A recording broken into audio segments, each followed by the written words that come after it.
Well, at least one thing is for sure with 1 week left to go in the season. Yeah, what's that? With the effort they threw against UC Soros in the Preds net tonight, there is no way I expect the Jets to be making it out of the first round. Preds lose 2-0 to the Winnipeg Jets Saturday night in Canada Life Center in Winnipeg, Manitoba. By the end of this game, the Preds would pepper Connor Hellebuyck with 28 shots. On most nights, you think that would be enough for a win. By the end of this game, UC Soros would make 36 saves. On most nights, that should be enough for a win. But again, when you can't score goals, you can't really help out your goalie unless you're getting into a 0-0 shootout. And in the end, the Preds' youth and inexperience would prove costly on the scoreboard, but maybe in the long run, it will help this team out as the Preds now sit 3 points back of the final wildcard spot in the Western Conference with less than 1 week to go with 3 games left to be played on the Preds schedule. I will hit the highs and lows of this game, Preds Nation, and not dissect it like I normally would in a win or loss. I can't be upset. You really can't be upset. Considering the times before 9 years ago when the Preds missed the playoffs for 2 consecutive seasons, I can't remember the last time the Preds fought so valiantly, so hard this late into a season to try and get a playoff spot when so much of the lineup was on the injured list. There were plenty of high points in this game. For a first period with the Preds out shooting the Jets 8-7, where yes, the Preds couldn't convert on the one power play they got. They killed both of the Jets' power plays, and on the road, that's a pretty good thing. So I thought the Preds were off to a good start in this one. Then the second period happened. I don't know. The Preds just look gassed. They've been putting so much effort into try and getting themselves to a playoff spot. These kids have nothing to play for other than roster spots next season. They're still going to be here, but they just want to be with the parent club and not with Milwaukee. But they just look gassed. I guess it was the long change that happens in the second period.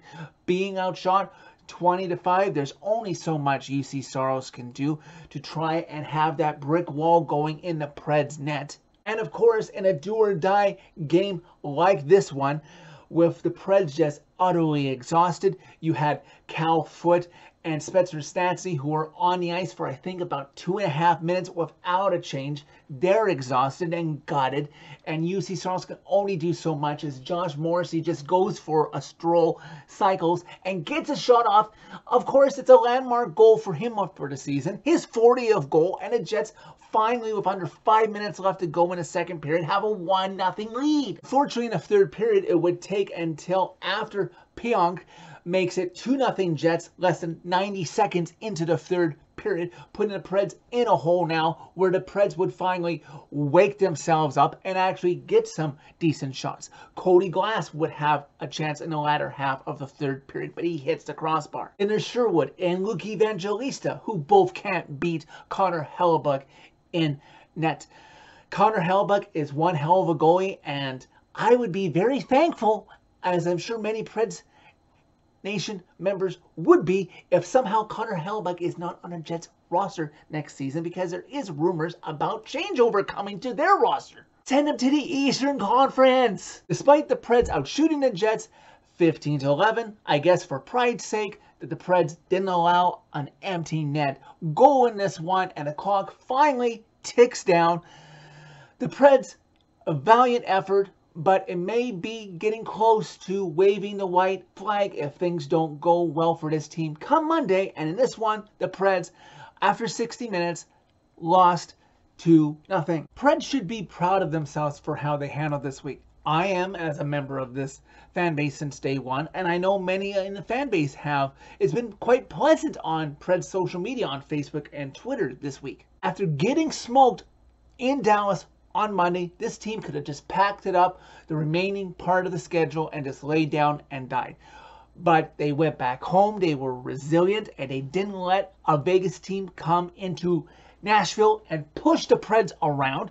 Then they survived a solid Carolina Hurricanes team that is going to contend for the Stanley Cup this spring. And, you know, in the end, they didn't score a goal against the Jets, but the Jets had to fight and claw for every bit of it. This Jets team is not going that far in the playoffs. Guaranteed. Maybe the Preds could have won this game if much players on the injured list were in the lineup, but also the Preds would not be in this position right now, almost at a playoff spot, if they weren't going through the raft of injuries and having to call up so many guys from Milwaukee who have the spirit, that young and developing crew that want to be in the show for the rest of their lives and not have to go down to the farm team starting next season. So where does this leave us? The Preds are now 3 points back of a playoff spot with 3 games left to go. But essentially that means the Preds have to gain 4 points in their last 3 games because they cannot tie Winnipeg and get into a playoff spot. Winnipeg holds too many of the tiebreakers. Preds essentially are going to have to win probably their last 3 remaining games and get some help. Maybe they'll get it, maybe they won't. Look at this past week.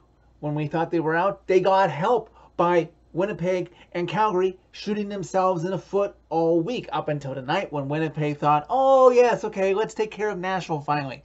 At least they should think they have us taken care of, but their schedule's not done yet. But anyways, the kids on this roster who now dominate the top 6 on the roster since $37 million still sits on the IR for the Preds.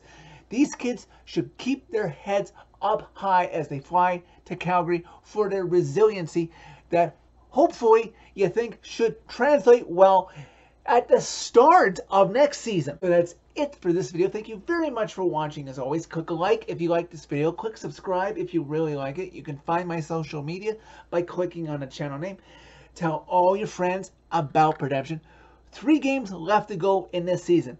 And this young core might not have enough to make it to the playoffs this year, but they have shown us all over this last stretch that they're ready to raise holy hell around every corner of this league come next year.